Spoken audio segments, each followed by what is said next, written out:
बिस्मिल्लाहिर्रहमानिर्रहीम। तो कराची से पाकिस्तान स्पेस रिसर्च सेंटर से मैं मुखातिब हूँ आपसे, और इस वक्त हम आपको जियोमैग्नेटिक स्टॉर्म के बारे में बताना चाहेंगे।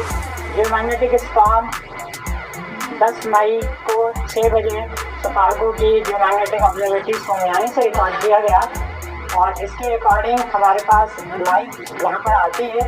उसके डाटा की मदद से हम इस काबिल होते हैं कि हम इस बात का जायजा ले सकें कि जो स्पेस वेदर कंडीशंस हैं, सन से अर्थ तक की जितने भी इमिशंस हैं उनकी सूरत हाल क्या है। यहाँ ये बताना ज़रूरी है कि 10 मई को रात के औकात में अमेरिका और उससे मुल्का इलाकों में अरोरा देखे गए।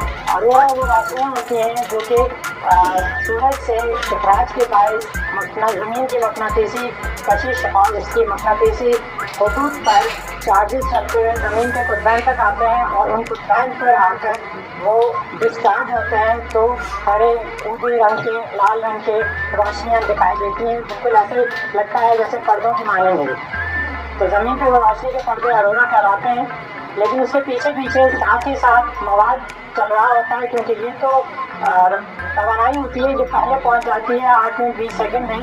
उसके पीछे आने वाला मवाद कोरोनल मास इजेक्शन कहलाता है, और वो कोरोनल मास इजेक्शन जब ज़मीन तक पहुंचता है तो वो ज़मीन के से मुल्का जितनी टेक्नोलॉजिकल चीज़ें हैं, उसमें सैटेलाइट्स हैं, उसमें आपके पोलर फ्लाइट्स हैं, उसमें और बहुत सी चीज़ें हैं, जीपीएस सिग्नल्स हैं, इन तमाम को मुतासर करते हैं। 3, 2,